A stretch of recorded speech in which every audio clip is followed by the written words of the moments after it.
నా కుమారుడా, యెహోవాను ఘనపరచుము, రాజును ఘనపరచుము, అలాగు చేయువారి జోలికి పోకుము.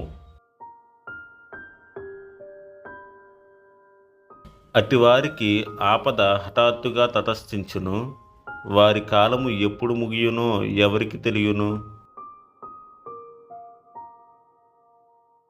ఇవియు జ్ఞానులు చెప్పిన సామెతలే, న్యాయము తీర్చుటలో పక్షపాతము చూపుట ధర్మము కాదు. నీ యందు దోషము లేదని దుష్టునితో చెప్పువానిని ప్రజలు శపించుదురు, జనులు అట్టివాని యందు అసహ్యపడుదురు. న్యాయముగా తీర్పు తీర్చువానికి మేలు కలుగును, క్షేమకరమైన దీవెన అట్టివారి మీదకి వచ్చును.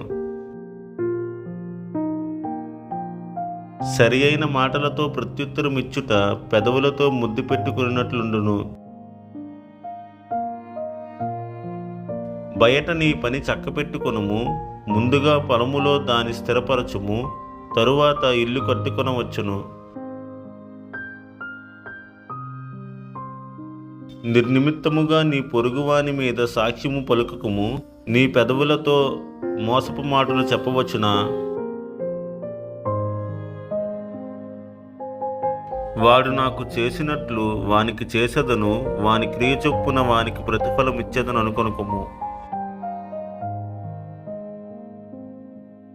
సోమరి వాని చేను నేను దాటిరాగా, తెలివిలేని వాని ద్రాక్ష తోట నేను దాటిరాగా,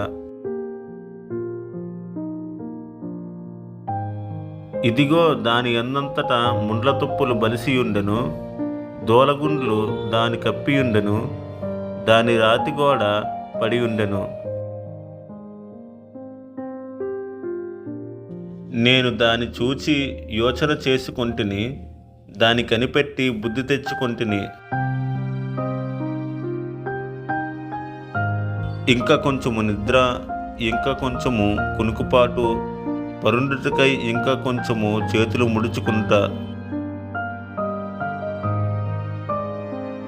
వీటి వలన నీకు దరిద్రత పరుగెత్తి వచ్చును, ఆయుధస్తుడు వచ్చినట్లు లేమి నీ మీదికి వచ్చును.